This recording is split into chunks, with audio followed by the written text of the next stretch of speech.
Yeah, sure, I'll just talking away. Stage 2 runs from Terengganu to Kerteh, 175.5 hot kilometres, 5 men in the breakaway, enjoying an advantage of 4.5 minutes. Those men are Mattia Viel, the man in your picture. He is joined, he represents Androno Jokatoli. He is joined by a Malaysian rider, Nur Aiman Zarif, representing the Sapura team. Not the local team here, but the other big Malaysian team, Terengganu team TSG. Okay, happy.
I'm waiting for you to tell me every day.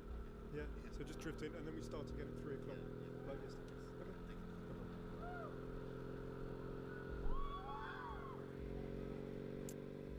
Well, welcome along wherever you are, joining us for live coverage of Stage 2 of the 2020 Tour de Langkawi. It's the 25th anniversary, but you know that by now, of this prestigious Asian race.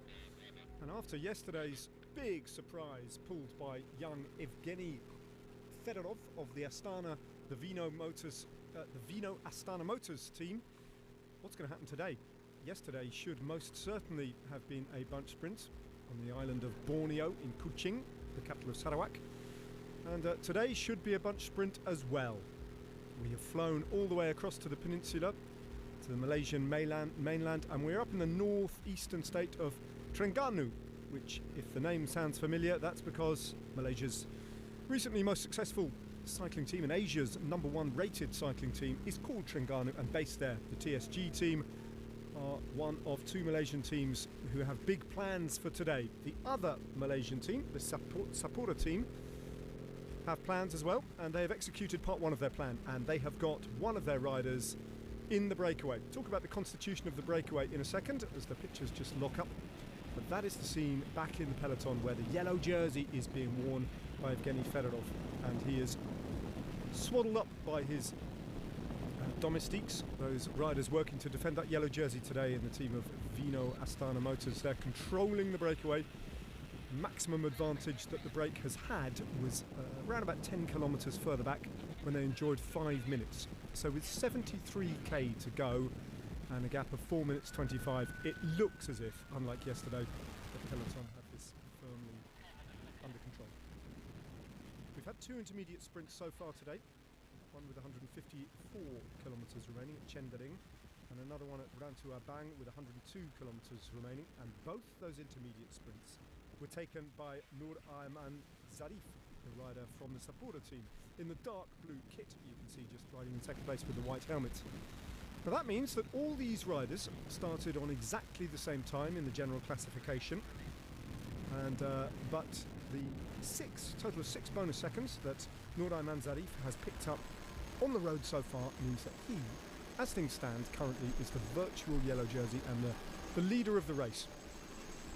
The man who fully expects to be still leading the race, though, is in the yellow jersey and just having a drink there. You can see right at the front of the peloton, Evgeny Fedorov has his troops lined up. Their responsibility to control the race. And the other team riding just behind them, tucked in behind them, are the Thai national team who are looking to defend the second place in the general classification, surprise second place on GC, of the man who finished second yesterday and that pairing who escaped into Kuching. That's Turakit Boonratana Tanakorn. And his Thailand team are just sitting in second place, and one rider from TSG has been sent up. You can see that black and red kit with the blue helmet riding in third place. And that means that they are riding very much with Maud Zarif Salah in mind for today's stage finish. No sign yet of NTT, who have the big race favourite, the man who came away empty-handed yesterday, Max Walscheid, in their pack. But I'm sure they will play a role as we get closer towards the finishing line. Heading due south, mostly along the coast today. A little bit of climbing to be done before we drop in towards the finishing line in Kerteh. It's not a categorised climb, but the race profile suggests that there is at least something to get over before the final 15-20k run all downhill. So that's still to come, and one intermediate sprint still to come 30 kilometres from now at Banda Al Muktafi Bilas Shah. And that is the final intermediate sprint of the day, and it would be no surprise to me whatsoever to see Nour Rahman Zarif pick up his third win at the intermediate sprint. The other riders in the breakaway who you've had a look at, but I haven't named them yet, apart from Nour Rahman Zarif, the 22-year-old Malaysian. Let's do them in age order. Kobe Lang is the American from Colorado. He's riding for the team of Wildlife Generation as we get a look up the peloton and the various teams. The South Korea team getting a bit of camera time. So Kobe Lang is in the breakaway riding for Wildlife Generation. The other 20-year-old, Kobe Lang's just 20, is Alessandro Iacchi. And those two riders both qualified for the under-23 competition. And Alessandro Iacchi is riding for Vino Zabu KTM, the Italian highly rated Italian Pro Continental team. The other Italian Pro Continental team in the breakaway are Androni Giocattoli for the second day in a row. This time though it's Mattia Veal who is in the break. He's a sprinter really, or lead out man by nature, normally working for the sprinters in his team, and he has yet to win a professional bike race in his young career. Today could be an opportunity, although it's hard to make a case for the breakaway staying away at the moment. But then again, we would have said that yesterday. And finally, the fifth rider in the breakaway from the Australian Continental team of Bridge Lane is Riley Field. He's a 25-year-old who's got his 2020 season off to a fantastic start, taking the overall general classification in the New Zealand's biggest stage race, the New Zealand Cycle Classic, winning the Queen stage on Admiral Hill to boot. So Riley Fields makes up the number. 5 men, just under 70k to go, and just over 4 minutes to defend. And that's the battle just to stay in the wheels at the back of the peloton, under a little bit of stress at the moment. And it is quite stretched out, just a long single file of riders, which normally means that the pace is full of intent. Looks like the rider from the TSG team, the Terengganu team, has taken the bull by the horns and gone right to the front. There's a red jersey there. Helicopter shot is quite distant, isn't it? But I think that must be one of the Terengganu riders. And of course it's massively important to TSG that they put on a good show today. This is their home state. They have rolled out from their home city and they are riding essentially on home roads. Even though they only actually have 2 Malaysians in their midst. A very, very international setup, TSG. Their director sportif is a British rider who used to ride for Team Sky, Jez Hunt. Retired, 3, 4, 5 years ago now, Jez. And he is based in Australia but manages the team and is at the race in the team car behind. But they have riders from every single continent, fascinatingly. From Oceania, from Europe, from Africa and from America, South America, in the case of Carlos Quintero, their Colombian GC Open. Definitely one of their riders beginning to work on the front. TSG, the pace has just gone up, so Astana Motors replaced by TSG, and you can see at the back it is not easy at the moment. That is in fact the aforementioned Carlos Quintero we just talked about. He's just closing a gap to his teammate Metkal Eyob from Eritrea. Those two riders, well, their day will come, maybe tomorrow, certainly the day after, on the Genting stage that finishes, the summit finish of the Tour de Langkawi. The mountains do rear up tomorrow with the first categorised climb over Genting, a different climb, and then a descent towards the finish line. This is a final opportunity for now for the sprinters. Yesterday was an opportunity lost, it has to be said, in particular for Max Walscheid.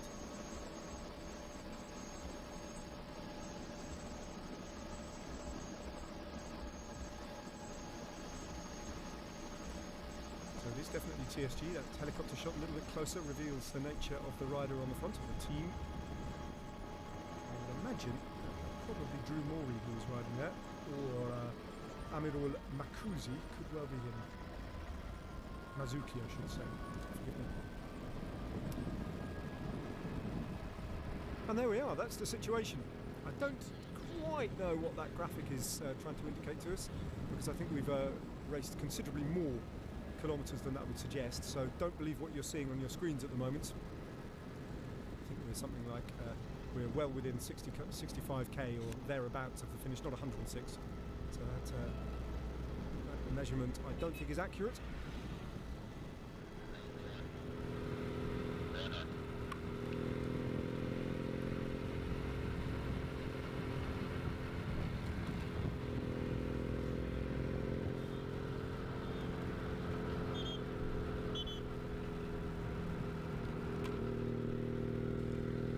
Two Italians riding for those prestigious Italian pro-continental teams. Vinizabu, KTM, represented here in this breakaway by the 20-year-old Alessandro Iacchi.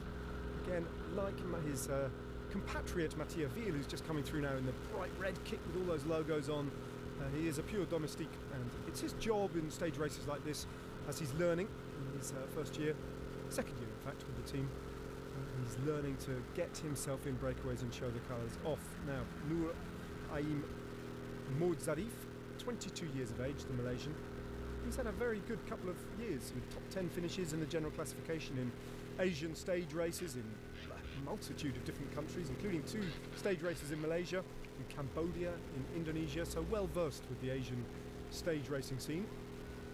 And it is a stage racing scene in Asia, very few one-day races, if any. The UCI rated anyway.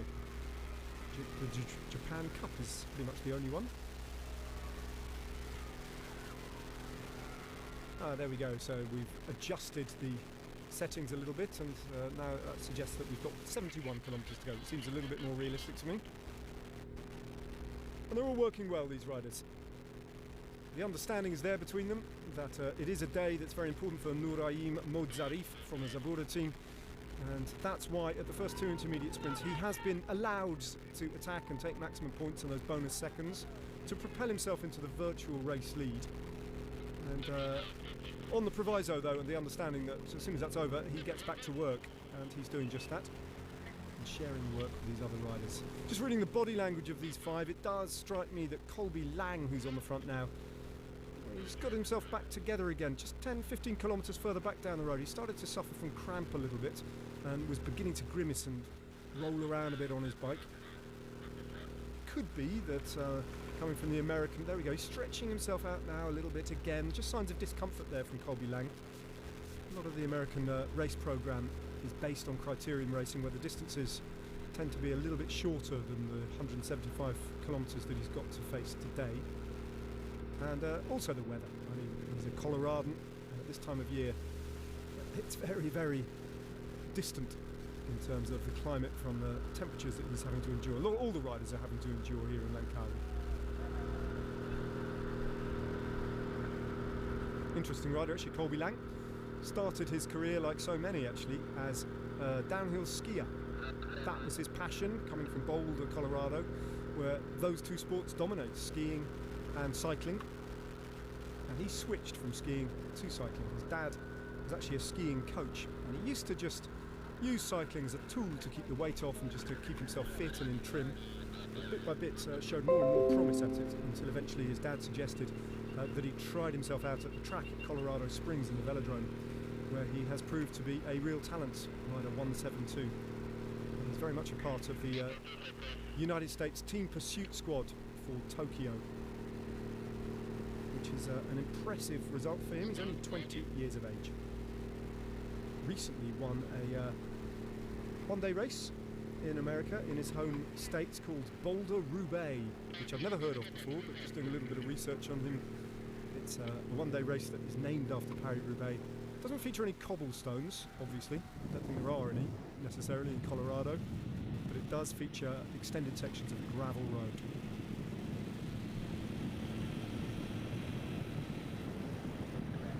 He's replaced at the front, just doing his turn now by Riley Field. say, got a fantastic start to 2020, taking the Queen stage and the overall at the New Zealand Cycle Classic. And the bearded Italian Mattia Vil and Droni Giocattoli, an absolute fixture of the Italian cycling scene, run by the irrepressible and somewhat roguish Gianni Savio, who knows a deal when he sees them. Of course, he's the man who's recently made headlines for picking up this raft of talented Colombians through a various network of agents and talent spotters in Colombia, bringing them to Europe, letting them ride for his team, and then making sure that he gets a good sell-on clause in their contract, so that when inevitably their talent rises to the top and attracts the attentions of the big teams and they get transferred, he gets a cut, which is good business. And he is rewarded handsomely for that, especially when they go on to succeed like Egan Bernal did at the Tour de France last year. His victory, I think, netted his old team manager at Droni Giocattoli the best part of €500,000. So it was a brief little flurry of efforts put in by that one single rider from TSG, just to bring the gap down maybe to a slightly more comfortable, manageable level. I think that Bino Astana Motors had it very much under control, and I'm not entirely sure there was any need for that. But he did put on a little burst of acceleration there for some 5 or 6 kilometres. And now he has retired back into the pack and handed control back to the team of the race leader, Yevgeny Fedorov. About whom we don't know enough, frankly. And that is the interesting thing. At 19 years of age, not only do we not know what he's capable of, I suspect he doesn't know what he's capable of. But we're learning with every passing day. Tomorrow will be a very good indication of what we might expect for the rest of the race from him. And then on stage 4, it's the biggest test of all. Can he hang on and defend that 1.5 minutes that he's got over the pure climbers, men like Pierre Rolland, for example, who is eyeing up overall victory here. Rolland won't know, we won't know, and Yevgeny Fedorov doesn't know. And it doesn't sound like much, does it? 1 minute and 29 seconds. Sorry, 1 minute and 33 seconds that he has over Pierre Rolland. Doesn't sound like much, but it is, you know. It is, in this modern era, quite a chunk of time. Days where people would ride away and take minutes on climbs, or even double-digit minutes in some cases, are behind us, at least for now, I think. And a good day in the office in a summit finish can often only yield you 30 or 40 seconds. So I think, who knows, it could yet be right in the balance. Fascinatingly poised. Made for a very interesting race, I think, the fact that the big teams let one slip through their fingers yesterday, and they have propelled this talented rider into this position, or rather, he's placed himself there by his attacking endeavour. There we go, we get the new time gap from the peloton to the leaders, and it's gone down to 2:35, and I think that's largely due to that injection of pace from that single rider from TSG, who was sent up to the front, did a turn, and has gone back again. About 2 minutes have been shaved off the advantage in the space of the last 10 kilometres, so that was a huge effort. That would be the dream result for TSG. A victory in the shape of Saleh. And Lang is suffering, no doubt about it. You look at the difference between Riley Field, who looks incredibly composed. The two Italians are still looking pretty good, and so is Ayman Modzarif. But Lang is really, really hurting. And it does look like he's sweating up. It looks like the temperature, probably more than anything else, the acute humidity here, and the strength of the sun, this tropical sun. I mean, it's a brutal combination. They do enjoy a bit of a tailwind today, which is why the average speeds have been something like 45 kilometres an hour over the first couple of hours of racing. But it's tough. It is tough. And if you're a betting man, if you could take a bet, you would suspect that Colby Lang might be the first of the riders from the breakaway to drop away when the catch becomes inevitable. But stranger things have happened, and they happened yesterday. So until we know, we don't know. Nonetheless, a bunch sprint very much on the cards today. And the final kilometre is complicated. None of the teams will have had an opportunity to do their reconnaissance. Some will know them better than others, but I doubt any of them have actually seen the finish or have sufficient staff on the road or on the race to report back at the nature of the finish. The road book, when they look at it, does give them an indication of the complication. But suffice it to say, within the final 600 metres there are two right-angle turns. The first one quite sweeping as they come off a dual carriageway much like the one they're on and onto a slip road. But the next one, some 100 metres further down the line at 500 metres, is pretty much a right angle, and it goes from a wider road onto quite a narrow final road which leads to the barriered off funnel section and into a bit of a headwind. Terrible road surface as well on that final left-handed turn. When I first went out and had a look at it, it looked like it was loose gravel. On closer inspection, I don't think it's loose gravel, it's just awful road surface. And I think there's going to be a huge sprint just to get to those two turns in a good position. Because the road book has already indicated that is an important point.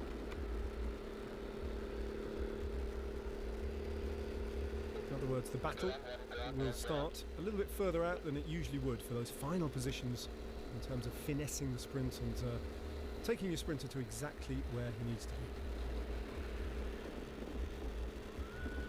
So inside 60k now, and still the team of the race leader working hard on the front.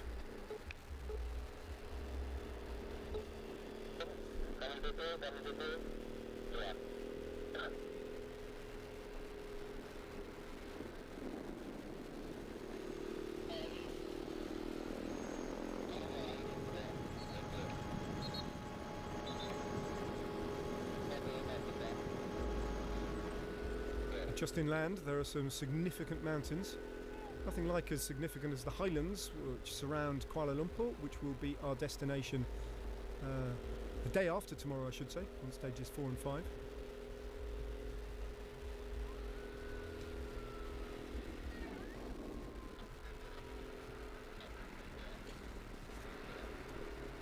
Although stage 3 itself does involve the first climb, doesn't it? Over Genting Sempah, dropping down into Kuala Lumpur.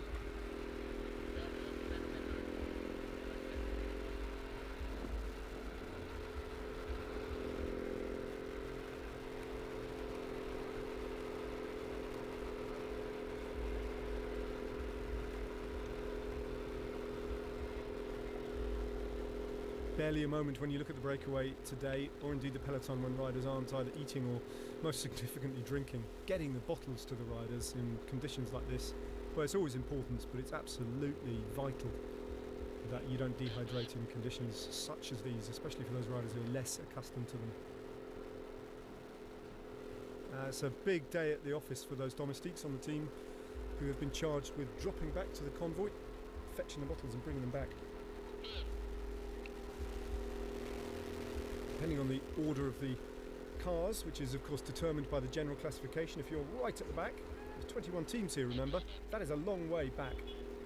So for the team of KSPO Professional, the South Korean team, they're the ones who have to go right to the back of the convoy, which stretches far beyond the back of the Peloton, and then bring their bottles all the way back through the convoy to their team leaders.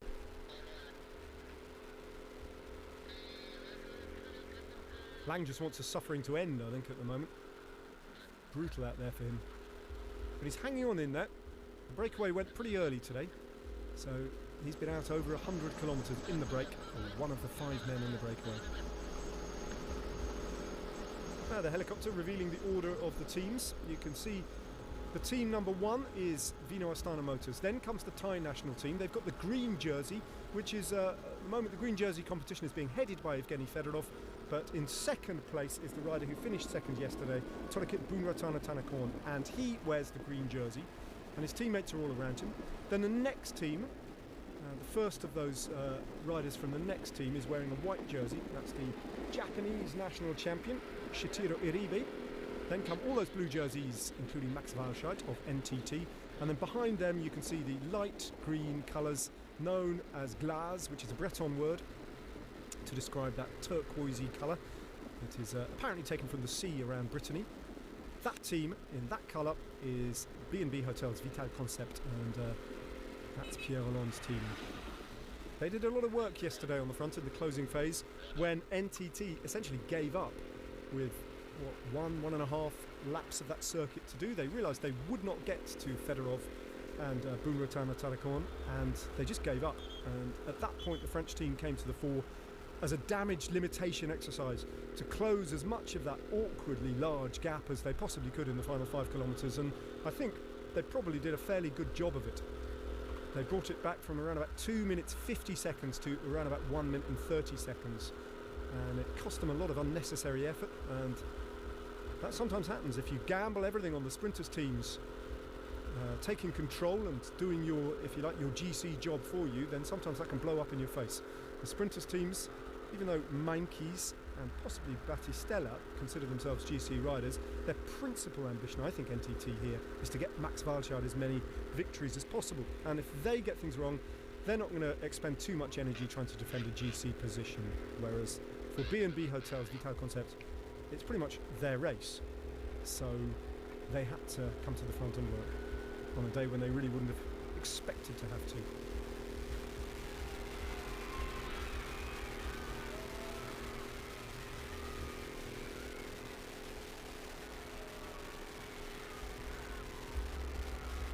Team Sapora, the other big Malaysian continental team, not continental, the third tier of cycling.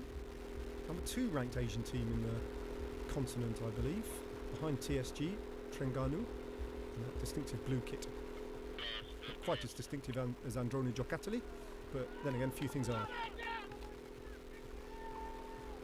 My Malaysian TV commentating colleague, who's sitting in a booth just next to me, commentating on Malaysian TV, is Adik Otman, who is a wonderful chap who has retired at the tender age of 27 years of age. I asked him this morning, why did you retire? And he said, well, it's hard, isn't it? Just didn't want to do it anymore. And he's now 28 or 29 possibly. Anyway, he rode for both the big Malaysian teams.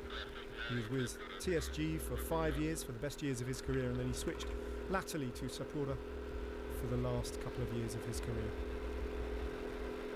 So he's able, I'm sure, on Malaysian TV to give a good balanced perspective on which of the two teams is the dominant one, and which of the two teams deserves our greatest admiration and respect. Where should your loyalties lie? Perhaps the most popular of all Malaysian riders, though, isn't riding for either of them. He's riding for the Malaysian national team, and he's something of a veteran these days. Anwar Manan, who's the first Malaysian winner of a stage of the Tour de Langkawi back in 2010. He is in this race, and according to the inside information that Adik Otman gave me, Anwar Manan is riding himself into fitness, and he's using the first few stages as training, a block of training, and then he's going to spring into life in the last couple of days. That's what I've been led to understand.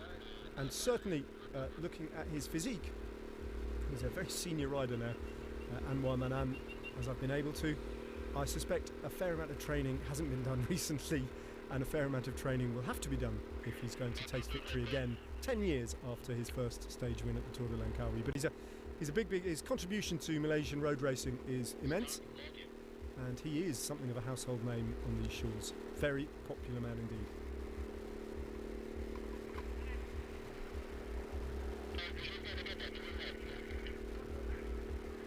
Adik was telling me that a similar stage to this one, or rather a stage in this part of the world, but run in the opposite direction rather than north to south, which they're doing today.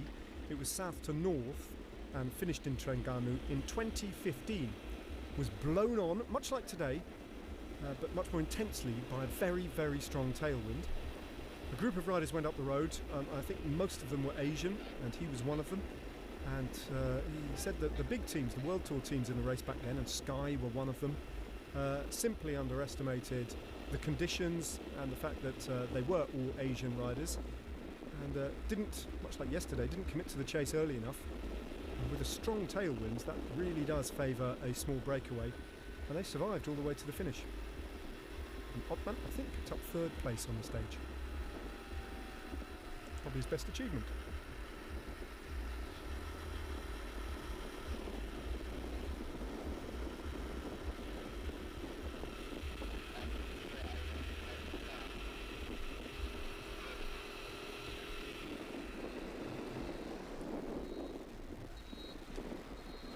away from the coastal road now. And beginning to just loop inland somewhat on stage 2.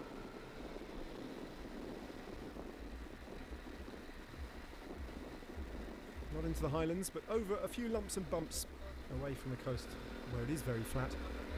And you can see they're going up a bit of a false flat even now. Lang knows it. Just allowing a bike length to open up between him and the man in front of him. And at this stage, deep into a race of this length, just that little bike length that opens up every now and again just costs you a huge amount. I would imagine to close off when you're suffering like Lang, it must feel like an eternity in the saddle. You can see him trying to take every opportunity to stretch those legs out, which they're feeling it. And cramping up, of course, is often a symptom or a side effect of a badly executed hydration strategy or just a body that can't cope. But give him a huge amount of credit, he's hanging on in there. Hasn't succumbed to the temptation to drop away yet. Let's see now, this is often the hardest part of a pace line here, where you've done your turn on the front and you've dropped back on the left hand side as it is now, and you just got to hold the wheel. And this time he doesn't let a gap open up, and that's slightly smoother from Lang.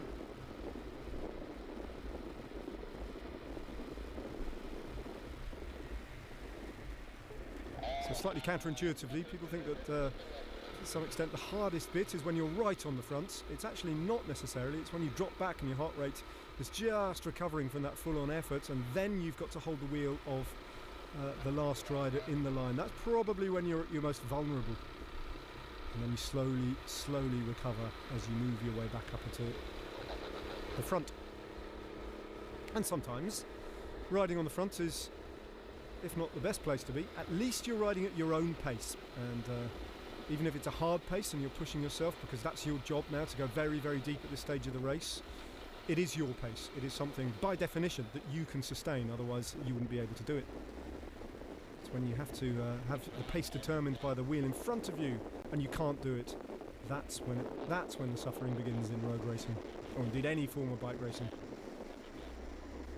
Well, he's a big figure, isn't he, Yevgeny Fedorov, but he's elegant on a bike, looks poised, looks like a racer, looks the part at just 19 years of age.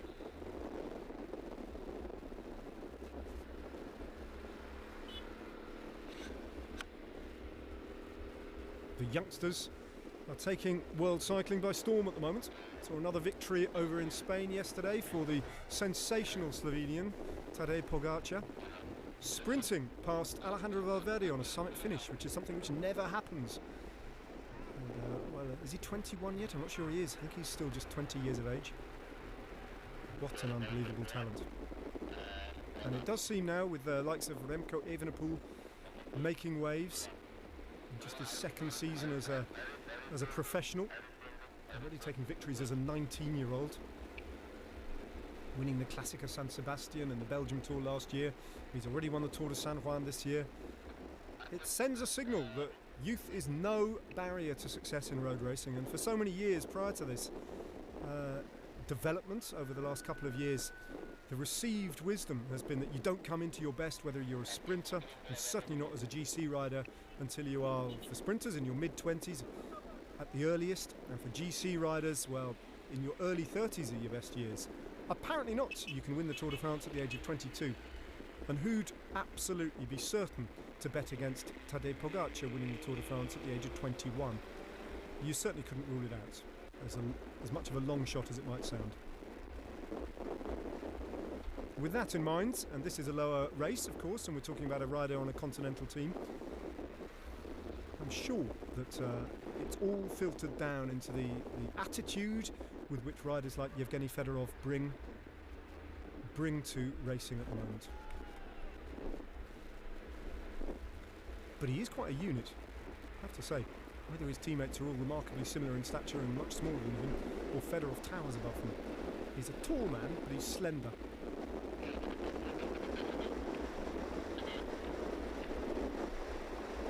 Most of his Palmares, when you look at them, are in races which are not entirely flat. His success in the Asian time trial was not flat. Did okay in the under-23 race at the in Yorkshire as well, in dreadful conditions, cold conditions. Finished in 24th place, and that was full of lumpy, nasty little climbs. But Genting is a long and steady effort.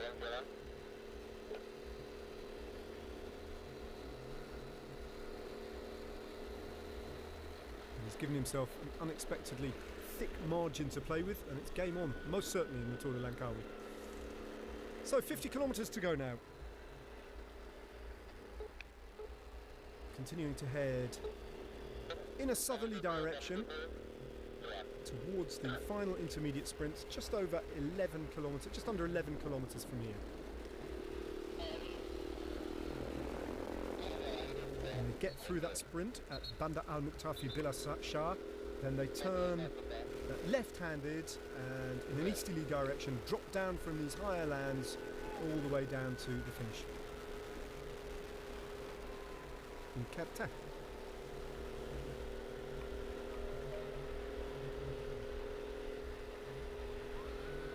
Not a drop of rain has fallen so far on the Tour de Langkawi, neither on the Criterium race up in Sabah a couple of days ago that preceded the start of the race proper, nor yesterday in Sarawak. And that's something of a surprise, I understand, from talking to locals around here. In Borneo, on the island that we have left, it does rain. It rains a lot, and not perhaps at this time of year. October, November is more the rainy season, but yet with this kind of humidity and these temperatures, rain is not unusual here, as you can see from the extraordinary fertility of the land to the left and right of the road. If you drop a seed here, it will grow. But so far, it's been dry. Doubt very much whether that will remain the case all the way to the finish in Langkawi, on the island, on the other side of the peninsula, to which the race gives its name.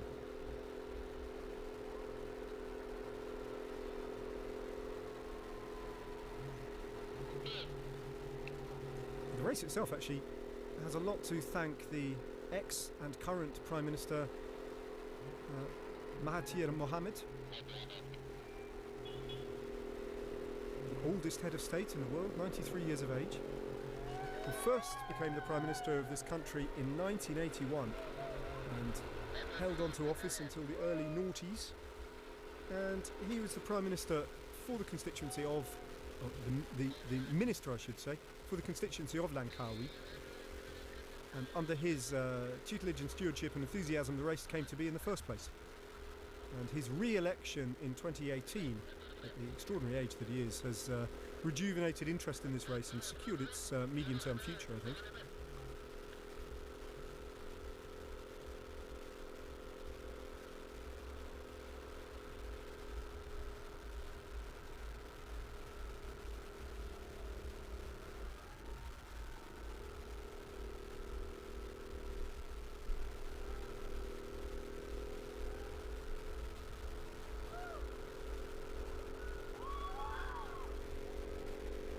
Well, the gap's at 2:05, so continuing to come down just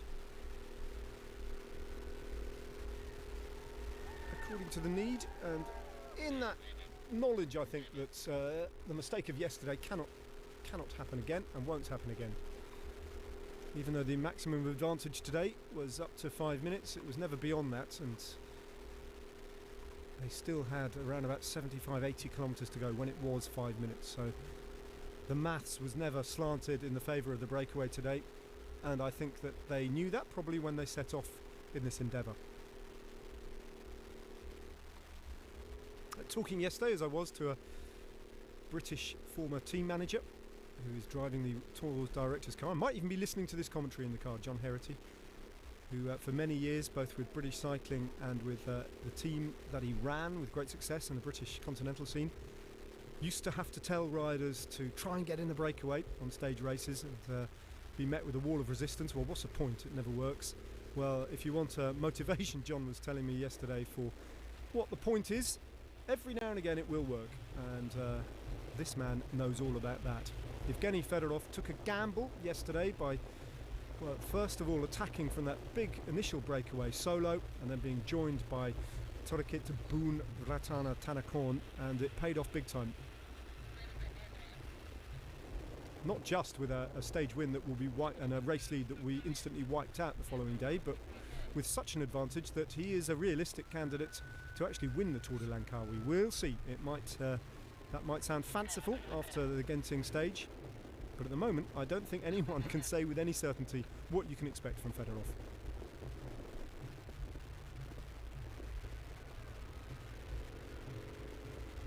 Reminds me a little bit, talking of young riders, Fedorov, of the young American Brandon McNulty, who made a name for himself a couple of years at the Dubai Tour in a breakaway, very, very nearly outwitting a World Tour peloton and taking the famous Hatter Dam stage from a solo breakaway. Got to the foot of the final 200-metre climb and was only caught with about 150 metres to go. And then, by the way, hung on for a top 10 finish, remarkably. But McNulty is not dissimilar, I think, to Fedorov. He's a time trialist who can defend on a climb, and that is, as we know in the history of recent cycling development, that is a wonderful combination of attributes to have. And, I was actually able to watch McNulty win the overall of a race not dissimilar in its standard to the Tour de Langkawi. Last year he took his first general classification race at the age of 20 at the Tour of Sicily, and that culminated on a climb up Mount Etna, which I think he was never going to win, but he had a similar sort of time buffer that he had to hold on against the French climber, the Tour de France rider Guillaume Martin, who attacked and knew that he had to take chunks of time out of Brandon McNulty's lead, and in the end wasn't able to, because McNulty just dug in, got into his time trialling mode and defended all the way up the climb. And that would be exactly the kind of model that, if you can replicate it in similar-ish circumstances, in a similar-ish kind of a field, then Fedorov, it's game on for him. First things first though, he has to make sure that he survives this stage unscathed. There are potential pitfalls, at least in the final kilometre, although, as we know, the 3 kilometre rule applies here, and that if you crash or anything befalls you inside the final 3 kilometres, you will be given the same time as the winner.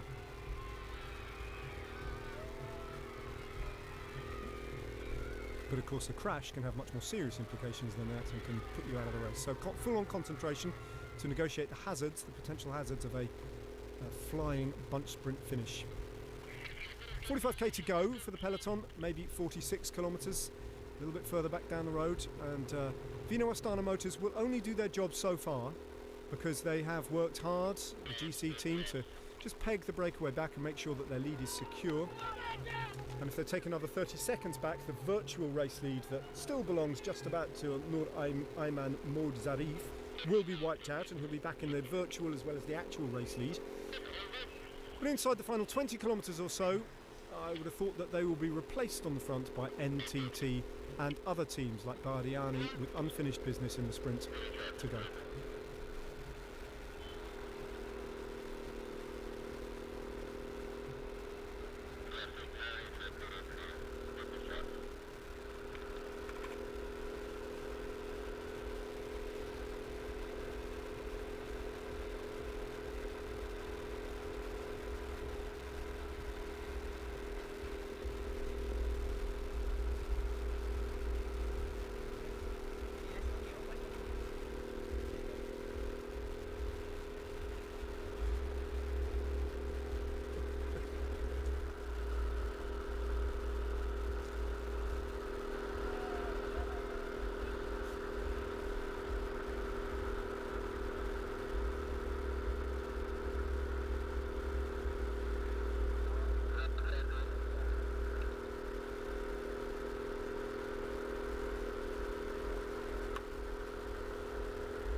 Good afternoon, everybody.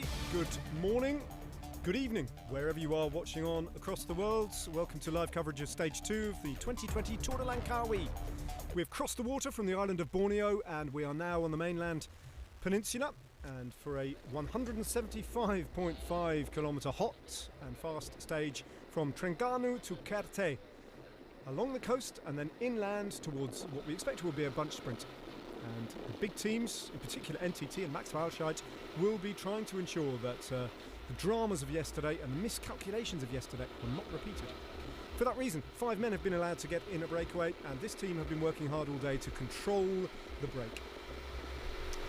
This is how the stage looks. The first of the 2 intermediate sprints has already been reached. We are just heading towards the 3rd and final intermediate sprint, and then there's an uncategorised climb after that, before the race drops down towards the finish at Kerteh.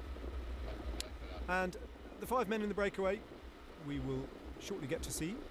We've got 42 kilometres for the breakaway to run, and they've got around about 2 minutes advantage over the team of Vino Astana Motors, who are looking after the yellow jersey, who you can see riding on 4th wheel, who took stage 1 and of course the first yellow jersey of the Tour de Langkawi, the 19-year-old Evgeny Fedorov. These are the 4 men in the breakaway then. From Androni Giocattoli in the red, that's Mattia Viel, the 24-year-old domestique. In front of him, and he's been struggling recently with cramp just on the road, the young American 20-year-old from Colorado, Colby Lang, riding for the Wildlife Generation team, just moving to the front and letting his head sink there. Then the Malaysian rider, who so far has got most out of this breakaway, he rides for the Sapporo team, not the local team of Terengganu TSG, and he has managed to take himself all maximum points and time bonuses at the first 2 intermediate sprints of the day. And as a result of the 6 seconds time bonuses he's picked up, all these men started the day level on 1 minute 33 in the general classification. Nuraman Modzarif is now the virtual leader on the road. For now, at least. When that time gap comes down to around about 1.5 minutes, that will no longer be the case. Then the last 2 men to mention, moving to the front now and riding for the Bridge Lane team, the Australian Continental team, that's Ryland Field, 25 years of age, and a winner in 2020 of the New Zealand Cycle Classic. And moving to the front now, another 20-year-old, very, very young rider, Alessandro Iacchi, and he rides for Vino Zabu KTM. Colby Lang getting a drink from the team car. A conversation with his DS there.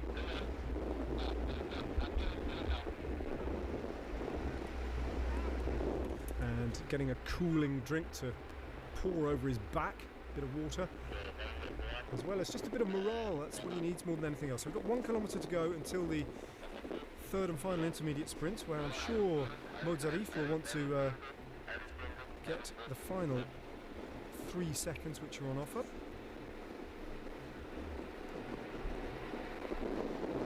And he leaves his DS behind. That's Danny Van Oort, by the way, in the car, the Wildlife Generation DS, 6-time US national champion and former US Olympian, and an original member, would you believe, of the 7-Eleven team back in the day. And he has been in charge of this team for a long, long, long time, formerly known as Jelly Belly, the team, now Wildlife Generation.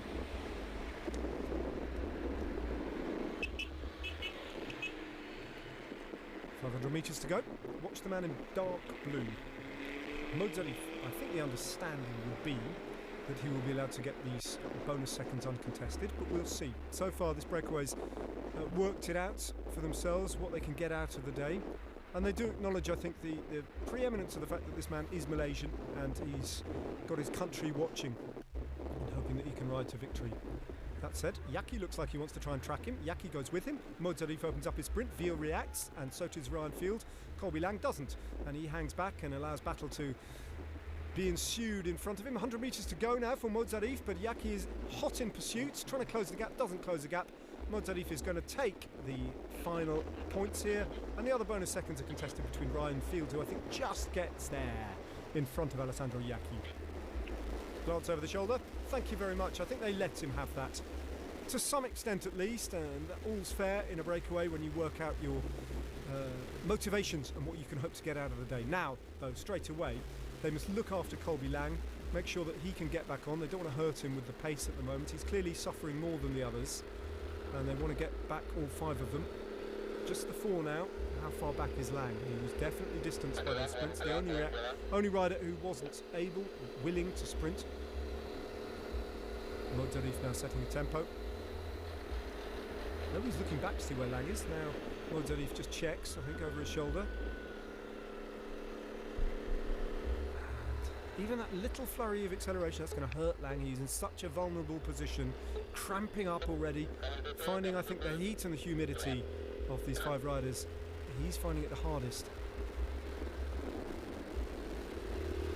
Ryan Field also just checking back to see where the young American is.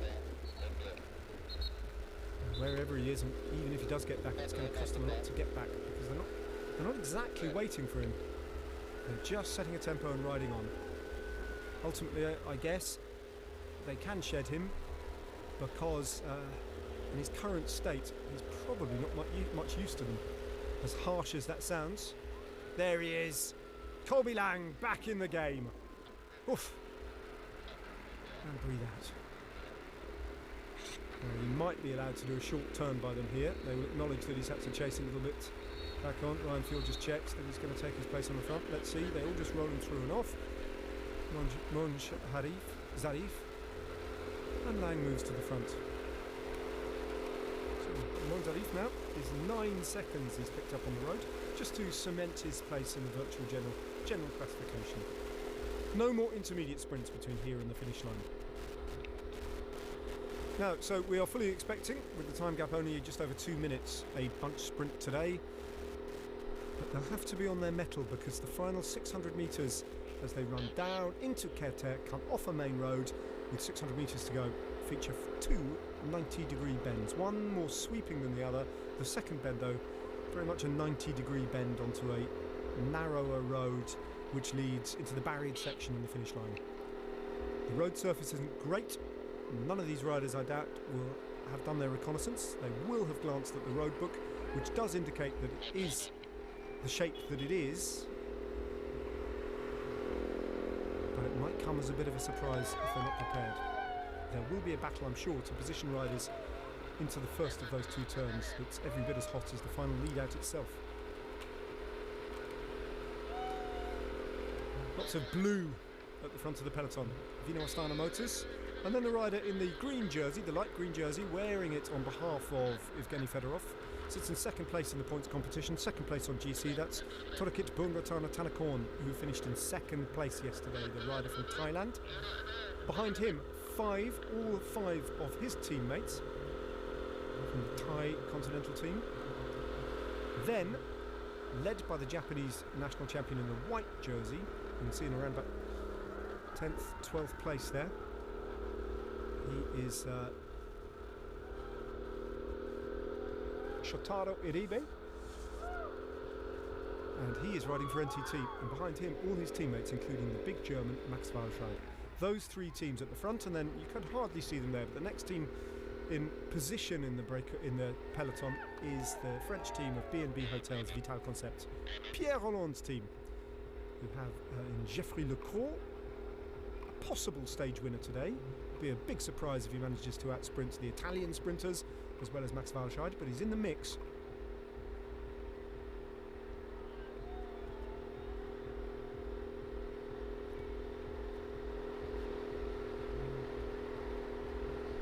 This is how things stand in the overall points competition. And despite the best efforts of Modzarif on the roads, the number of points available at the finish line eclipse everything. So there'll be a change, potentially. Although there's every chance, I think, that Fedorov will continue to lead at the end of the day, both in the points competition and in the general classification in that yellow jersey.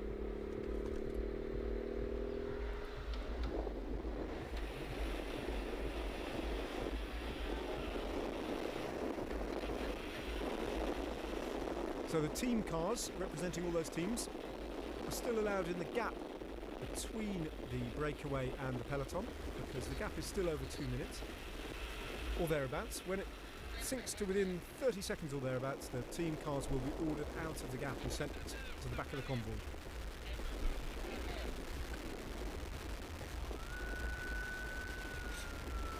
When the riders notice that that's happening, that's when they know that their chances are slim of success, and that might well be the trigger point for riders to attack from the Breakaway group, who are riding as one, as a team time trial unit essentially at the moment.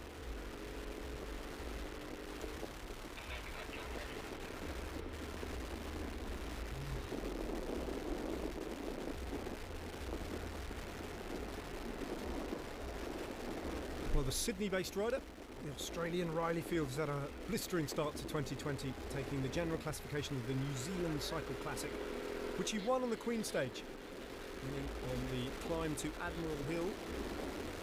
Probably his biggest achievement.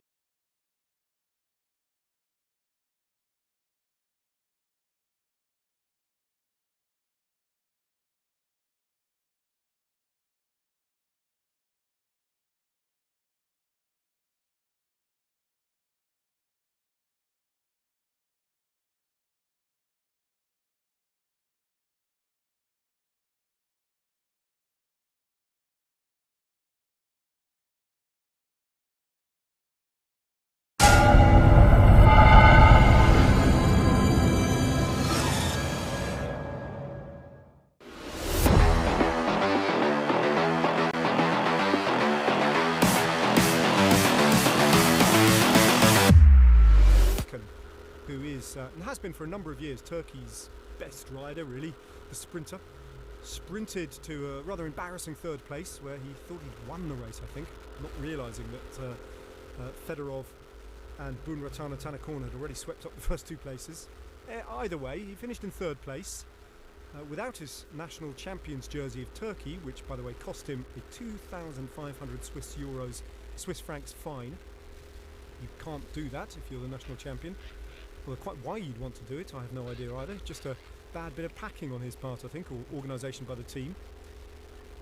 Anyway, Erkan sits high up in the general classification as a result of his bonus seconds that he picked up yesterday.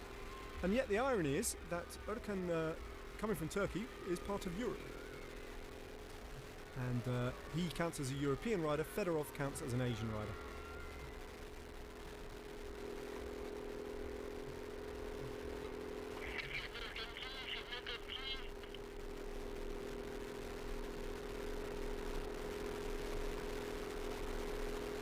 Might be a little while before we actually get that telltale shot of the peloton round the corner when the road straightens out. Sometimes just catch a glimpse of the peloton when they're beginning to close in, but I think they're still out of sight, if not out of mind.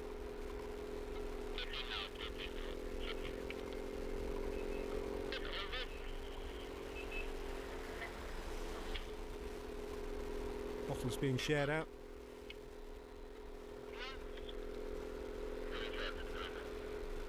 At this stage in the race, obviously the leader is being looked after, but also the designated rider who's gone down to drop bottles. His job is to fuel and keep the riders who are right on the front at the moment, the likes of Brusinski and Semenov and Ovskianov, fed and watered as if they were leaders, because they're doing a job at the moment and they need to be protected.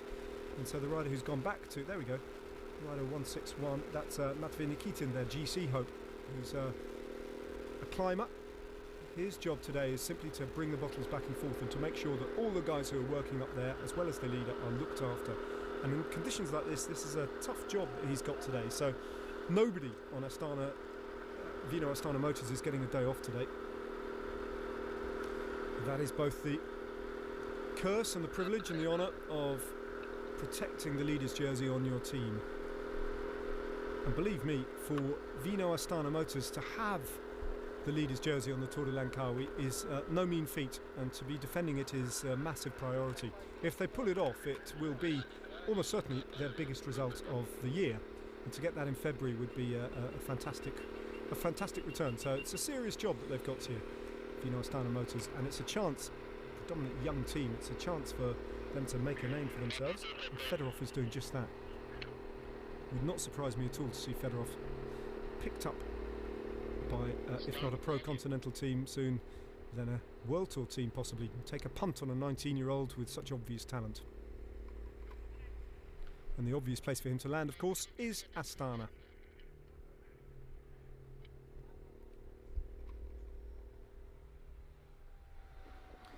Astana, who themselves are struggling to throw off another mini crisis involving doping.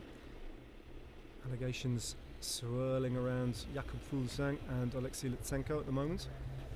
And their controversial team manager, Alexander Vinokurov himself, who is a convicted doper,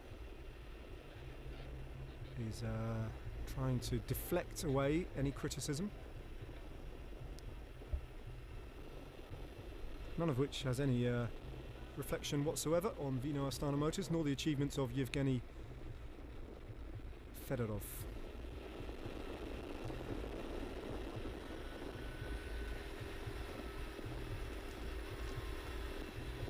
Took his victory brilliantly yesterday in Kuching. Right next to, just the other side of the river, a famous fort, a palace, right on the river in Kuching, which is known as Astana. Ironically enough, after the race I went for a little bit of a run over the river and ran straight past it, in big letters outside the perimeter of the grounds of this old building on the waterfront, Astana, in great big letters, as if they knew that their man Fedorov was going to win just a couple of hundred yards away from that landmark in Kuching, which is a beautiful city.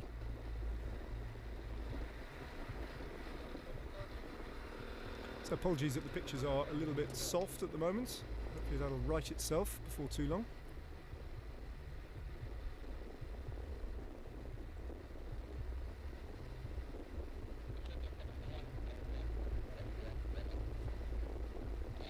The other complication about today's stage finish is strengthening headwind in the final straight.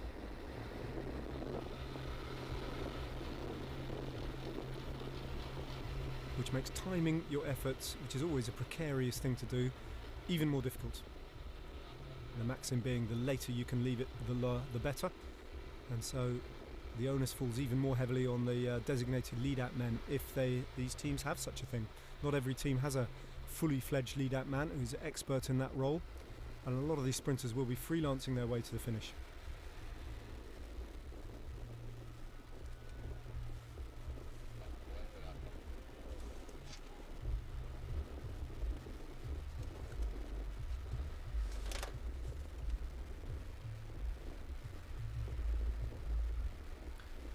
Got a trio of Italian sprinters to look out for, all of whom have won stages at the Tour de Langkawi. Luca Paccioni, who's riding for Androni Giocattoli, the team of Mattia Ville, who's in the breakaway.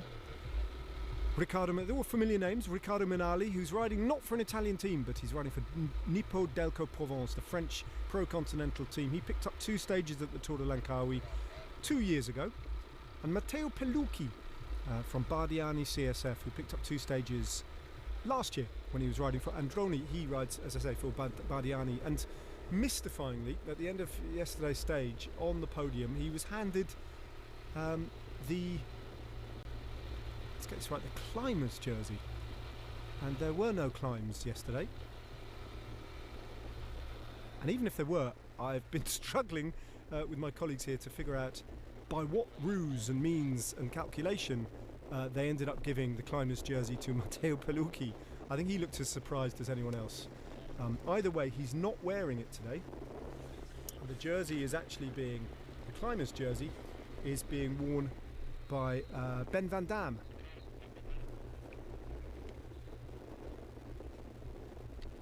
On some sort of mystifying countback. But tomorrow there will be a Category 1 climb over the Genting Highlands before dropping into Kuala Lumpur, and that will give us a bona fide King of the Mountain.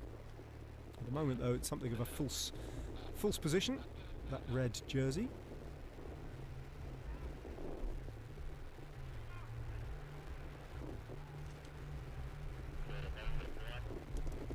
There's Field, who looks very composed, really adapted to these weather conditions, not bothered at all.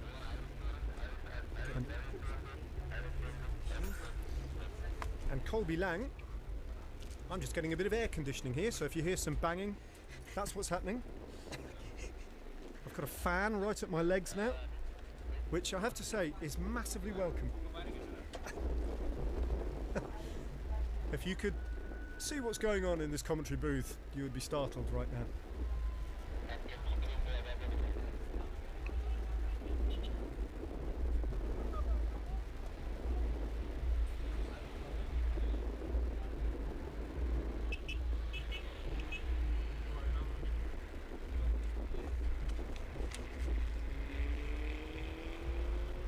So Iribe, the Japanese national champion, the first rider in the line of NTT riders. And I have cool air blowing at me now. Much to my relief. I was working up as much of a sweat as Colby Lang in the breakaway then. You need this? Thank you very much. Thank you, my dear helper. He's pretty much saved my life there. So 30k to go. The gap is 2 minutes and 5 seconds. You can probably hear the wind blowing through my microphone now.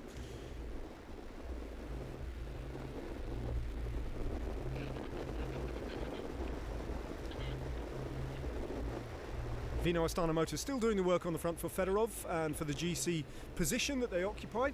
They haven't got a sprinter, they're not interested in the sprint. Their sole purpose, Vino Astana Motors today, is to make sure that Fedorov comes through the hurly-burly of the bunch sprint unscathed and without losing any unnecessary time, although he's got so much in the bank. Even if he were to lose a few seconds here and there, it wouldn't be the end of the world. But after making those gains yesterday, they don't want to throw anything away. And so therefore, at some point, Vino Astana Motors will expect to be replaced at the front by, in particular, NTT, but also Bardiani, CSF should play their role. Androni Giocattoli might be tempted to do a bit of work, and so too might Nippo Delco Provence. I think those teams in particular with their prestigious sprinters, and of course let's not forget about TSG.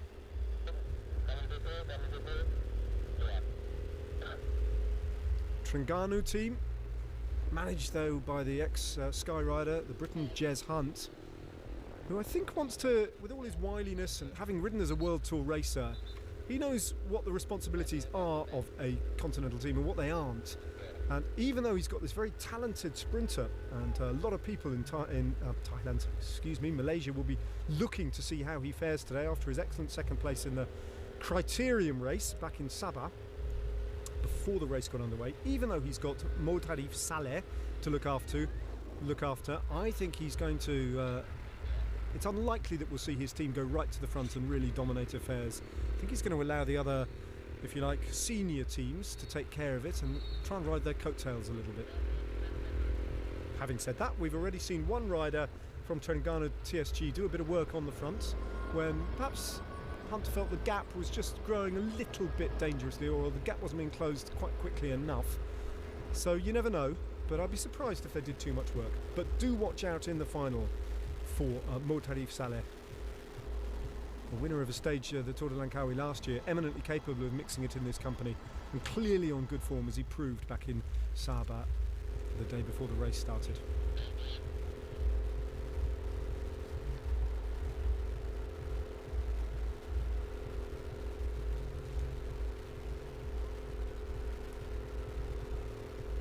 I'm sure all 5 riders are still there. The only one we're missing at the moment is Mon Harif. But he'll have dropped back, I'm sure, to a team car and will be working his way back to the group. We haven't seen him dropped for any reason. I'm sure he's still there. The time gap, though, readjusted, and that's slightly more realistic. I was beginning to be surprised that it was stuck at 2 minutes and 5 seconds because they have been working hard, and it's 1 minute and 30 seconds now. And in fact, I think last time we got a distant shot of the peloton, it might be that NTT have started to ride, and that Iribe has been sent to the front.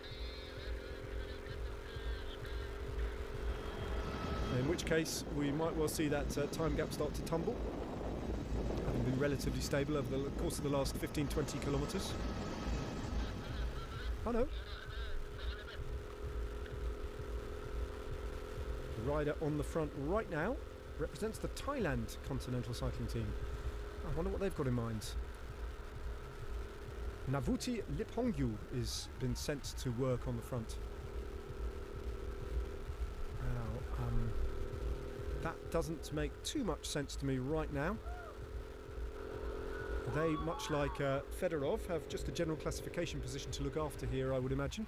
And the attacks have started at the front. And finally, the harmony within that group has fallen apart, as fall apart it must surely do. And the first man to go is Alessandro Iacchi, the rider from Vinisabu KTM. So he's tried to launch a long one from 25 kilometres out, as the Thai national team send at least one rider to the front. And Iribe is sitting in that white jersey in third place, I think. So it is a change. Fedorov's team have now ceded control of the peloton, and that time gap is coming down, and at the front, under pressure now, Alessandro Iacchi has decided to attack 25 kilometres out.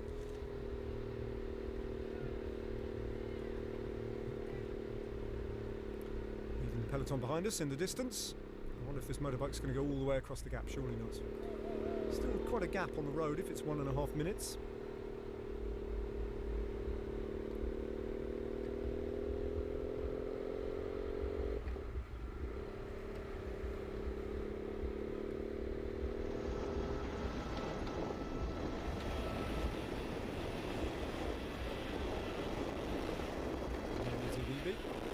Second wheel. So Vino Astana Motors still have one rider working on the front, so 3 different teams now contributing. Thailand, NTT riding for Max Walscheid. So first and second on GC represented by their respective domestiques, with Vino Astana Motors still at the front. And now Max Walscheid has sent one man up there.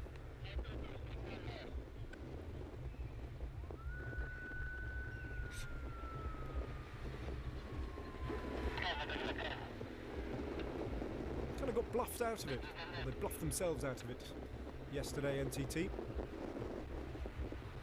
If they'd reacted a bit earlier with a bit more concerted effort, that would never have happened. But perhaps they felt all the other teams were looking at them and they didn't want to ride.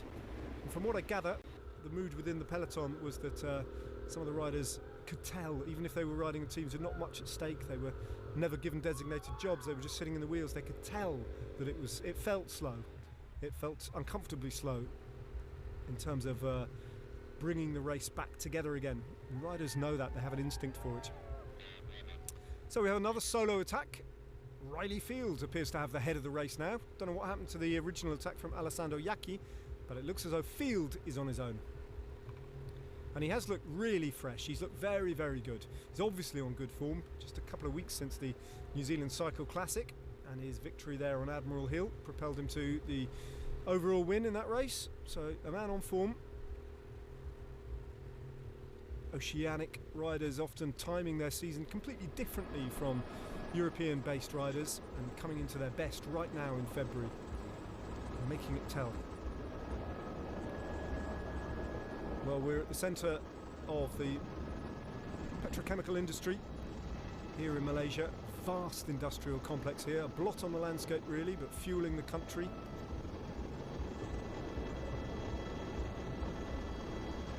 And it's a very beautiful country if you look away from where the oil refineries are. Riley Fields has a 20-second lead over the rest. I wonder who's trying to chase. It's a good ride from Field. And he's out of sight. On a bit of descending now. So they've come over the top of that uncategorised climb, and it is downhill pretty much all the way until he hits the coast, and then line up in the last 10 kilometres for the approach to the finish line. Those 10k, if he's still got a bit of a lead though, are going to feel enormously long, having been out there already for 150 kilometres in the breakaway.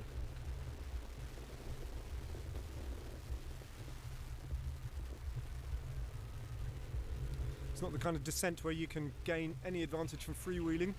Got to keep the pressure on those pedals all the way down. Battling a little bit of wind as well on this descent. Weekend here in Malaysia, everyone out on the road. Just got to push on now.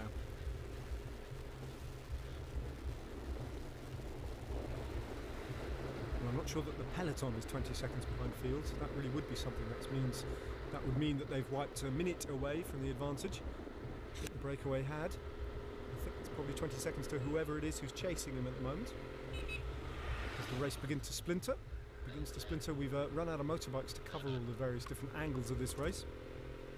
So a bit of it's guesswork.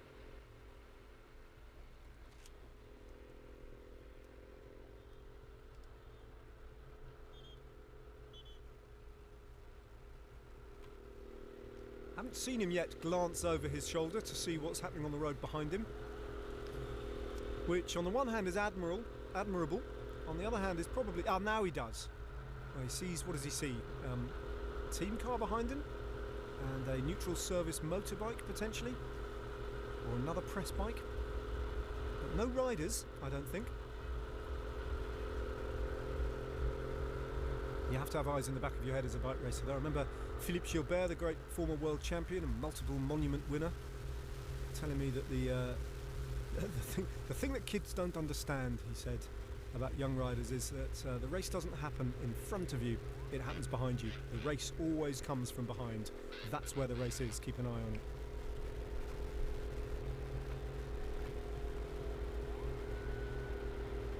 On the other hand, the other school of thought is, well, he's got no choice really. He's on his own, he's decided to solo attack, and he just needs to find his own rhythm, something that he can sustain to the end. Use the old Chris Boardman maxim, the famous pursuiter from Great Britain and Olympic gold medalist and Tour de France yellow jersey prologue specialist, who used to say, ask yourself a simple question: can you sustain this effort all the way to the finish line? And if the answer is yes, then you're not getting it right. If the answer is no, then you're not getting it right. If the answer is I don't know, then you're getting it just right.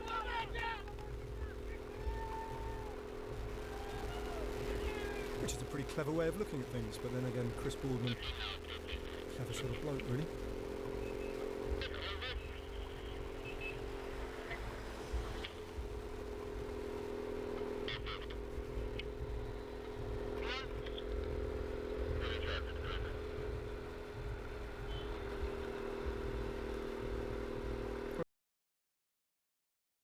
He's getting a lot of camera time anyway, Riley Field.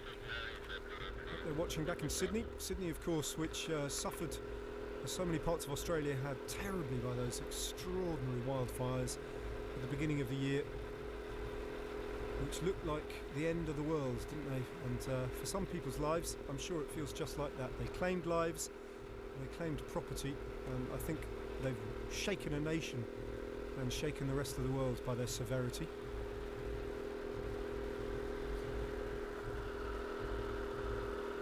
Remarkable actually, I think, that the racing calendar in Australia went ahead unaffected essentially by the fires. It did seem a couple of weeks out from the Tour Down Under that, especially when Adelaide started to become affected and some of the famous vineyards around there burnt down, that there was no chance that the race would be able to be run as planned, and yet the fires subsided and the race happened and we all moved on again. But the lessons surely must be learned.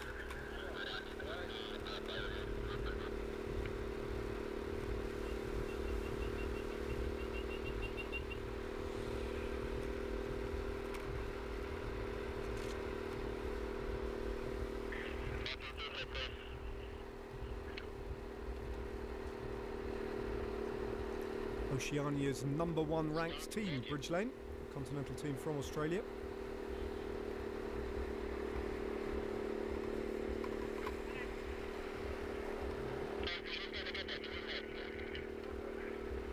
$19K remaining. Peloton closing all the time though. 1 minute. And the remains of the breakaway caught somewhere in between the leader and the Peloton. Some perhaps will have been swept up already. We haven't seen that, but I wouldn't be surprised if the likes of Colby Lang already have been swept up. Getting a little bit of information there, because otherwise not necessarily the case that he will know exactly what's happening behind. No chalkboard on this race, which surprises me slightly. Sometimes, well, most of the time you see a little chalkboard displaying the time gap behind to the riders in the front. That's an impressive. Unlikely still to work, but he's getting the best out of his breakaway today. And certainly if there was a combativity prize, I think we know who'd win it. Riley Field would be the most attacking rider of the day.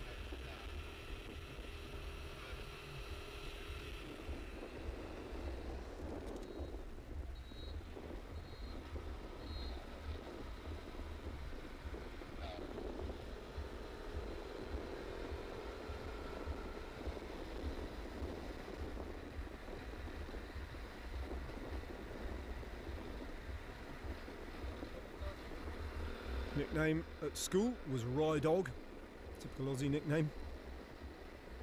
And describes himself as being somewhere in between a climber and a track rider. which is quite a useful thing to be.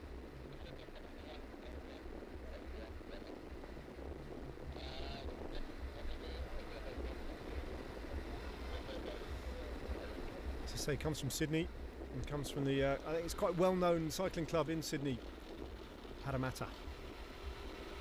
I'm sure that they'll be watching down under and cheering him on. Now we get a glimpse for the first time in quite a while actually of the peloton, and it is Iribe, Japanese national champion from NTT, who's doing his job at the front. Gave an interview just before the start of today's race when asked what he wanted to get out of today. He said, well, I've so much to learn still riding for NTT, but today is all about trying to put right the wrongs of yesterday and to make sure that they control the race and give Max Walscheid a chance to show what he's all about. That's why he's made the long trip over to Malaysia. Max Walscheid, he knows there's a number of opportunities for sprinters, today being one. If you can survive the climb tomorrow into Kuala Lumpur, then there's another, and then after the Genting stage there are a number of other opportunities before the big finale in Langkawi, which looks like it should be a sprint as well. And NTT, formerly of course Dimension Data, have a very, very strong track record at the Tour de Langkawi, having taken 3 overall victories in recent years.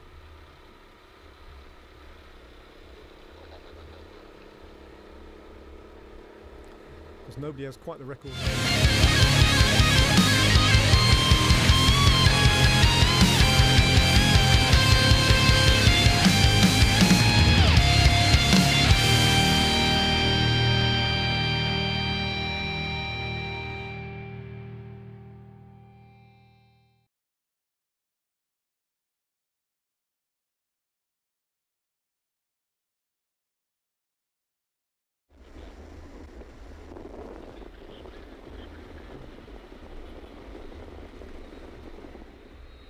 Field is still out of sight. I mean, looking back down that road, you can't see any sign of the chase on his heels just yet. And at the moment, it's Iribe against Riley Field. Now, on the descent, I suppose that levels itself out just a little bit, because at some points, at least on this descent, they're both going at something close to terminal velocities. They'll cancel each other out. But Field is holding firm, you sense here, at the moment. But 16 kilometres, a long, long way still to go. A minute he has, and that's not much. But look back down the road. That's a lot of road and no sign of the peloton.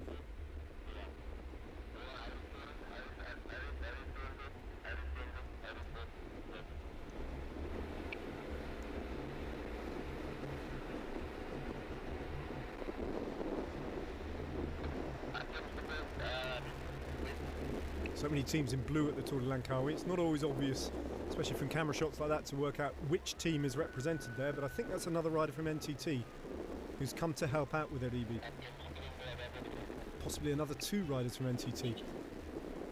So just that sense from NTT that they really cannot afford history to repeat itself, and where yesterday there were 2 attackers they failed to hunt down, today there's just the one, and there's considerable distance still to go.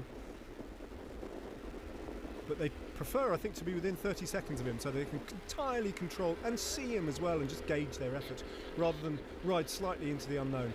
And it does favour the lone leader at the moment because we're on this descending terrain.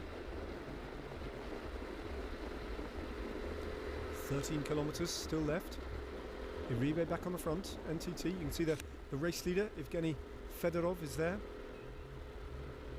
His jersey is no longer threatened by the situation on the road. Riley Field started the day 1:33 down in the general classification. He's picked himself up, I think, a total of 4 bonus seconds on the road, so make that 1:29. But the gap is probably under a minute now, so Fedorov's race lead is no longer in doubt. Remotely, I suggest. You can see Max Walscheid there, just sitting up in the saddle. That huge figure in the dark blue there, big, powerful German sprinter, in around about 10th place. Well, now there's a thing. If that time gap that we're seeing on the screen is accurate, then that does put a slightly different complexion on it. 1:45 with 13 kilometres to go. Couldn't possibly be about to happen again, could it?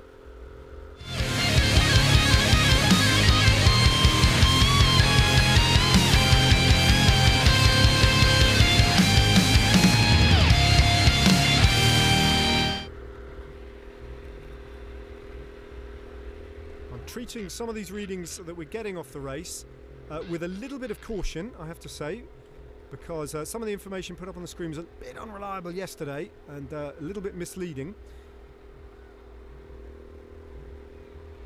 1:45. That is significant. No one able to chase down Riley Fields, who did look excellent all day in that breakaway. Yeah, he has picked up 4 bonus seconds, so 1:29 is his GC advantage. So at the moment, he's the virtual leader by 16 seconds. And if he were to win, of course, he'd also take a 10-second time bonus.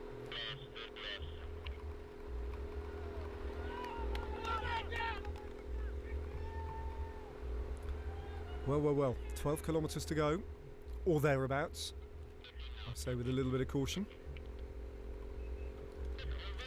Proving a much more testing and difficult race to control than anyone predicted, I think, the Tour de Langkawi, the opening 2 days. Even if this does go the way of the bunch sprint again, it would have come at some cost. And that's 15 kilometres, I think, so it's difficult to see. The picture's just blurred up a little bit there. I mean, that's for the Peloton, so with a 1 minute 45 gap, you would expect that Riley Fields would be, 1.5 kilometres in front. So perhaps he's got about 13.5. So I'm a little bit cautious about the 11 kilometres to go there. And when his legs, if his legs start to fail him, especially when the road completely flattens out, then Riley Fields can still lose significant chunks of time very, very quickly. So this is still very, very much in the balance. Very cautious with any predictions that might or might not be made at this point.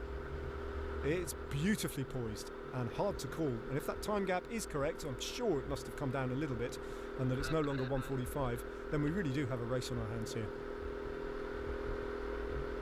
NTT have to take this by the scruff of the neck now. And what about, by the way, the team of B&B Hotels Vital Concept? They might want to get involved, although really it's NTT's responsibility today.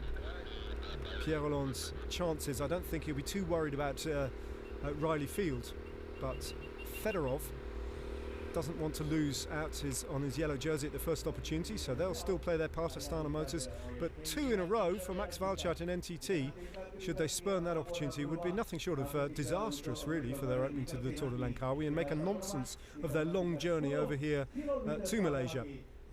A lot of pressure now for the riders from NTT to get this right. As the cameras switch back to the finish line, that's the home straight, that's what they've got to look forward to. Big crowds gathered here who have a big screen to follow the action on, or they would do if there was any pictures coming off the race at the moment, but I'm sure they've been following with interest what's been going on.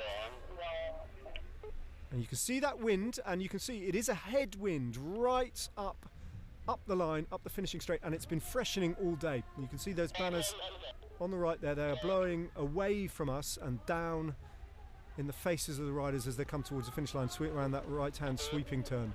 And it's really quite strong, the wind.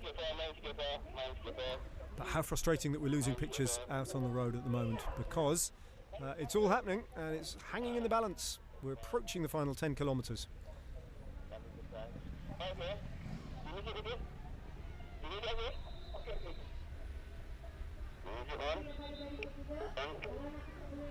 Well, the crowd's being kept entertained, but our frustration continuing apace here. What a ride from Riley Field. Can he hang on? Getting no more information than you as we get some sort of pictures back anyway, and clearly he hasn't been caught, riding a very high cadence, isn't he? Spinning those legs out. Describing himself, as I say, somewhere between a track rider and a climber, and that leg speed comes from the track. Most definitely. Especially at the end of a long stage like that, to be able to spin the legs at that speed in a gear that will just conserve some of the muscles and reduce the fatigue in them. That takes some doing. He's looking very, very poised on the bike. He hasn't begun to lose his form at all. The head maybe nodding a little bit now as he tries to hang on and just get the last few reserves of energy that are lurking within that tired frame. But he's looking excellent, Riley Field. Is he within the final 10 kilometres? He might well be now. He does look over his shoulder. And maybe now is the time not to do that. He's still got a team car alongside him. And that bottle, Vital, and the presence of his Director Sportif alongside him, I'm sure encouraging. Sometimes DSs, if they have a bit more information than their rider needs to know, they might manipulate the information that's being given to their riders. They might underplay it or overplay it, depending on which psychology they think will work best on their rider. Not always honest, but sometimes you need to either say the bad things or the nice things to encourage your rider in the best possible way. Now then, B&B Hotels have sent a rider forward, just like yesterday as well, to contribute to the chase. This is not going to plan, the Tour de Langkawi. Not at all. As we do enter the final 10 kilometres now. It says 7 kilometres to go on the screen. That might be accurate. It might be slightly too close to the finish. Let's wait to see if we see any of the markings on the side of the roads to indicate exactly where we are, though. But Riley Field, this is a tremendous ride from him, the man from Sydney. Still got all the vehicles in between him and the bunch, so they're not on his heels, that's for sure. Otherwise those vehicles would by now have been pulled out. Back to the peloton now. It says 6 kilometres to go. There they are, a mixture of teams. No big showing from NTT. You would expect now potentially to see all of the NTT team on the front, pulling as hard as they can to get this man back. It's around about now that they gave up yesterday trying to catch Evgeny Fedorov.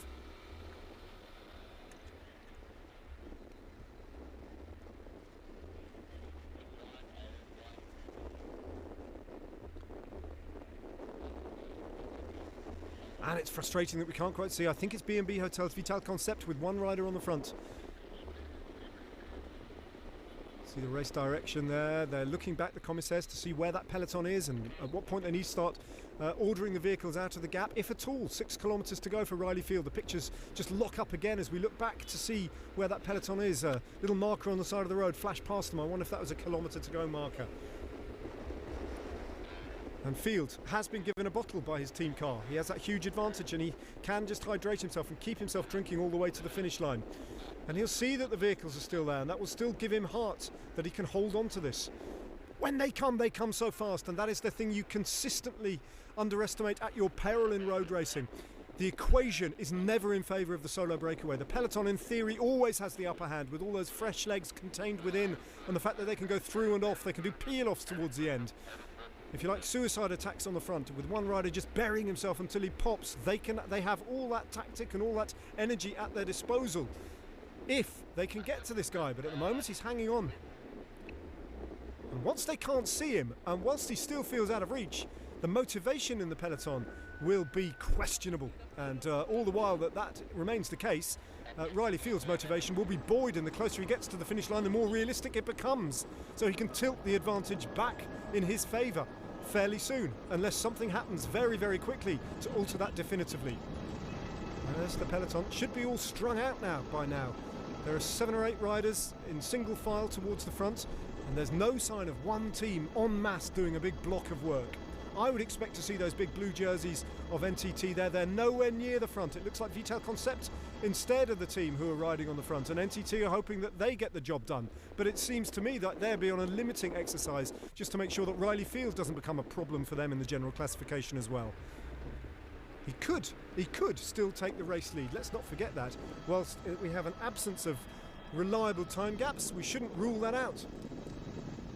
1:29 is, after his time bonuses, his disadvantage to the yellow jersey of Fedorov.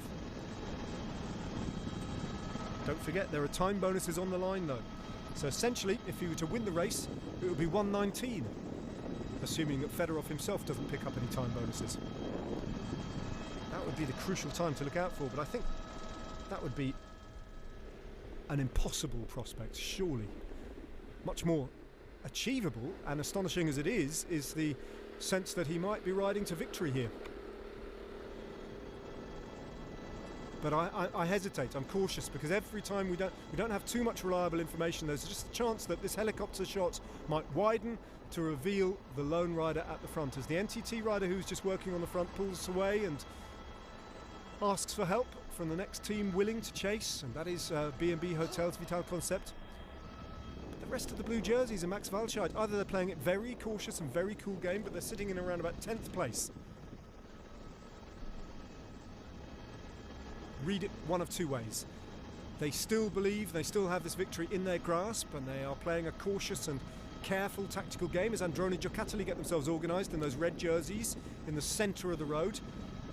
Maybe they still believe, and maybe the information we've got is unreliable to the extent that Riley Field is closer than we think to being caught. No time gaps, impossible to tell, frankly, I'm afraid, where they are on the road. Your guess is as good as mine. But it is a mixture of different teams riding on the front, and that's the puzzling thing at the moment. Of course, if this all comes back together again and NTT produce, or Androni Giocattoli produce the result that they want for Luca Pacioni, then all is well and they got it right in the end. If not, then you'd have to question their tactics once again. We won't know until we get to that final kilometre and that series of left-handed turns.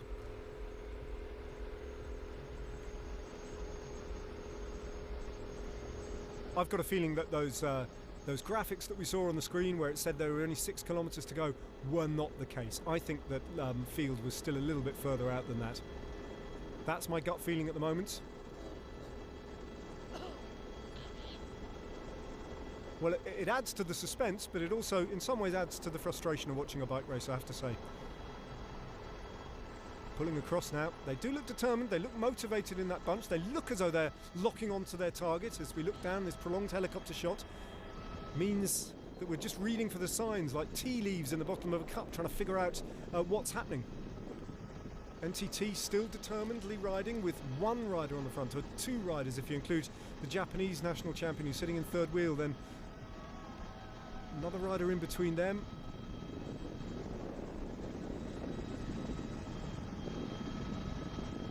Another team has just made its way up to the front. Just trying to figure out which team that is, who are figuring as TSG, the Terengganu team, send their rider up towards Saleh, up to the front. They're just repositioning him with his one lead-out man. Bardiani CSF now take position alongside Nippo Delco Provence, who are riding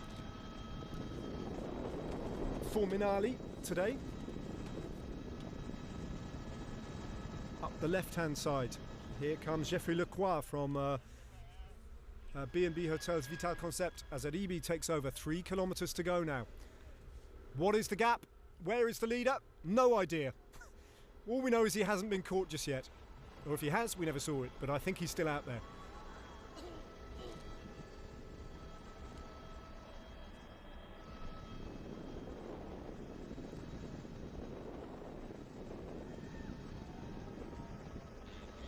Just the business-like look of the peloton, though, does suggest that they think that this is going to come back together for a bunch sprint. You can see NTT with 4 riders just surfing the waves a little bit down in the heart of the peloton there, towards the front, the arrowhead, where they want to be. There we go, and now we have finally a picture that puts this into context. This race is going to come back together again, surely. Riley Field has too much tarmac in front of him to hang on. The peloton have him in their sight. They're within 3 kilometres now, and Field has it all to do. There they are. I thought the peloton were beginning to get themselves organised. It's game on for the bunch sprint, and a valiant effort I think is going to come to naught in the end. So Riley Field is going to get caught after all, and the bunch sprint that has eluded NTT and Bardiani CSF and Androni Giocattoli and all the others will start in earnest.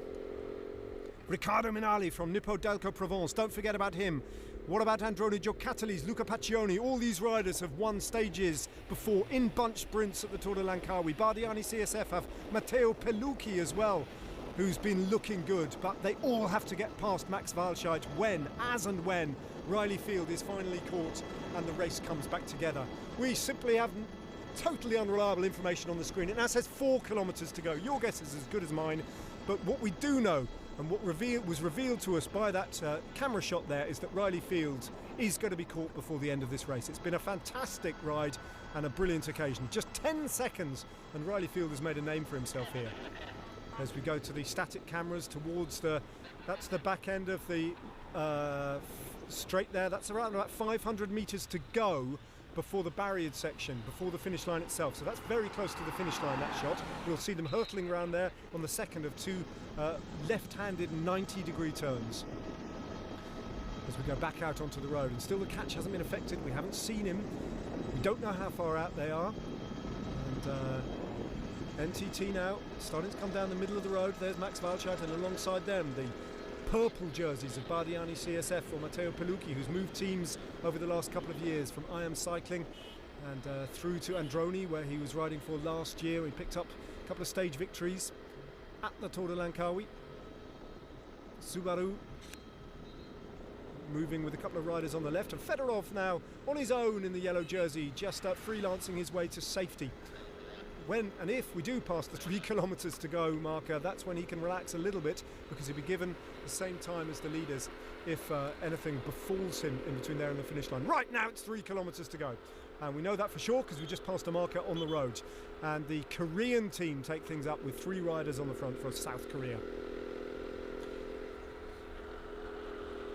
Vino Zabu KTM, they've got a former stage winner of a stage at the Tour de Langkawi as well in Simone Bevilacqua. And Mattia Bevilacqua posted a pretty good results as well in the opening criterium race a couple of days ago in Sabah, so watch out for both of the Bevilacqua brothers in the colours of Vino Zabu KTM. But for now it's the Korean team on the front. Max Walscheid looming large in their rear view mirror, that huge figure of the German. First came to my attention when he took a stage at the Tour de Yorkshire a couple of years ago in the windy and rain-swept edition of the race. It always seems to be, and a finish in Scarborough. Big, powerful, typical German sprinter, like so many before him, like Andre Greipel, like Pascal Ackermann, very similar to him, the current generation of German sprinters. He is an absolute beast when he gets going, will be hard to stop. B&B Hotels now with Cyril Gauthier working on the front, the little climber, but they're working today now first and foremost to make sure that Pierre Hollande gets through to the final 3 kilometres in safety, and he's done that. But now they're thinking about Jérémy Lecroix, their powerfully built, rangy, fast finisher. I hesitate to call him a sprinter, but he's shown that he can kind of mix it in this sort of company with a top 10 finish back in the criterium race a couple of days ago. Now NTT start to assume control, and now they are coming towards the final couple of kilometres where it will begin to get a bit technical. Onto this dual carriageway now, a kilometre of straights down here, still picking up a tailwind, and then they'll come off this road onto a slip road with around about 600 metres to go, where the NTT finally have control of the very front of the race. And is that field just being caught there? I think it is. So the race has come back together again. 1 kilometre to go, and here we go now as NTT lined out on the front for the first time since the race got underway from Terengganu today on stage 2 of the Tour de Langkawi. The big favourites now have this race by the scruff of the neck and are there to be threatened. And Androni riding up alongside them on the left-hand side of the road. The French team B&B Hotels Vital Concept down the middle of the road. Bardiani a little bit scattered though, working for Matteo Pelucchi. As Max Walscheid's team, well, it's going to be a huge lead out. He's only got 2 lead out men to go. And pretty soon they're going to come off on the slip road to the left, and there's a sweeping 90-degree left-hander as a big long-range attack seemed to come down the right-hand side, but it was just a positioning move, because if you're not towards the front now, then you're not going to be able to win the race. About 100 metres now in this direction, and then they'll take another left-hander, and here they go now, lining themselves up for this technical little left-handing turn and a sweeping approach towards the barriered section now. We pick them up within the final 500 metres. You don't want to open up your sprint too soon here. It's into a headwind. But now Max Walscheid goes. About 200 metres to go for him. Walscheid, has he gone too early? Alongside him, well, he's threatened all the way. But Walscheid has the power to sustain it all the way. But he's just pipped at the post by a rider from the ARA Pro Racing Sunshine team. Taj Jones takes the victory. I'm pretty sure it must be him. From nowhere, Walscheid possibly went too early. But it looks to me like Taj Jones has got there. Let's have a look, get confirmation of who that rider was. I'm pretty sure that ARA Pro Racing Sunshine Coast, Taj Jones has taken victory there from Max Walscheid. It was a fleeting glimpse of the finish line when we got there. Chaotic finale, a brilliant solo attack from Rilo Fields. Looked like NTT had got everything right, but then suddenly at the finish, when it really mattered, I think he might have been pipped to the post. Certainly ARA Pro Racing Sunshine Coast think that they have got the victory. If they did, I'm pretty sure it must be Taj Jones. Let's wait to see the picture.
What a difficult sprint to get right though. That headwind might well have had an effect, and perhaps Max Walscheid was exposed to the wind.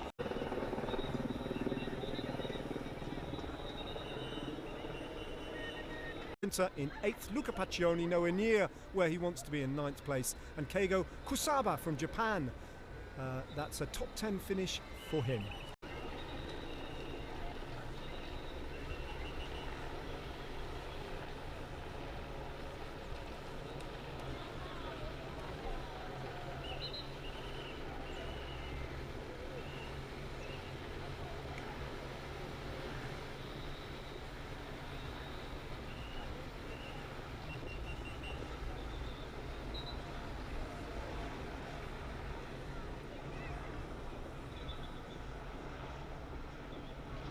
Well, the rider's just getting cooled down